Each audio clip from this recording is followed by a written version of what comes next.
Seek to understand why the other TTIs that were implemented by the county and the national government are complete. Right behind me here we have a poster. As you can see, Mr. Cameraman, Keses constituency TTI is complete. We have Soy constituency, it is complete. Tarbo constituency, Ainapkoi and Moiben, they are all complete, and in fact they have enrolled the students. But what is behind us, 60 million shillings channeled from the national government, 60 million from the Ministry of Education. What's happening with the patron? What's happening with the constituency in this place? Kapseret constituency TTI, incomplete. I want us to make it clear today that we elect members of parliament to advocate for us in the National Assembly. And this is one of, when we talk of the big four agenda of the Jubilee government, education is key. It's among the topmost of all of them.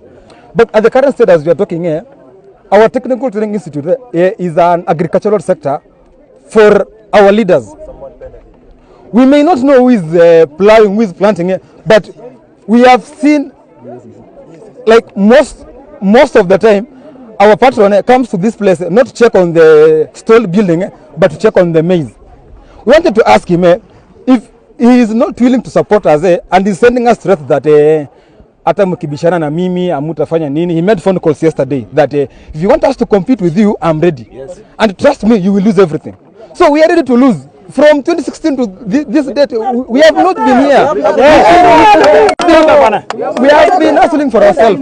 So what we need from Oscar Sudi here is to come and tell us this project will continue immediately or it will not continue.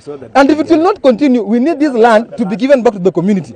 Because we as the community are the people who gave out this land so that we can be given the TTI. This guy, he has been facing the president live, telling him, President, we need this and this. But when we try as youths to face him, we are receiving threats. What's the problem?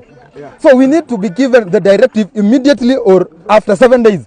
We are told, okay, this maize belongs to the Ministry of Education. They decided to make it as a plantation.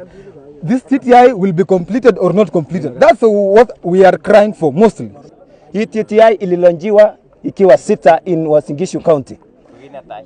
TTI ya kwanza ambayo ilianzishwa hapa, kuna kazi kwanza ilijimbwa, kuna shimo kubwa ilijimbwa hapo nyuma. Then ikasemwa ati sijui nini ilifanyika, ikafutiliwa hiyo mbali, 25 million were allocated to that hole. Then ikashiftiwa ikakuja hapa ikaanzishwa construction tena. Kitu ya pili, sisi tunataka tujue kwa nini TTI ya Kapseret peke yake ijakamilika. Mbona mheshimiwa wetu Oscar Sudi ako interested sana na tumbo yake kuliko sisi wananchi ambao tulimchagua? Mheshimiwa hawezi kuja kupanda mahindi na sisi tunaumia kama vijana wa eneo hili.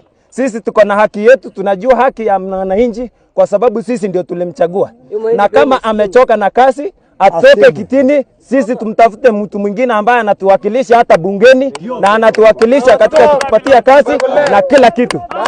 Tulienda in social contract na Oscar Sudi, lakini ametulet down for the last 8 years.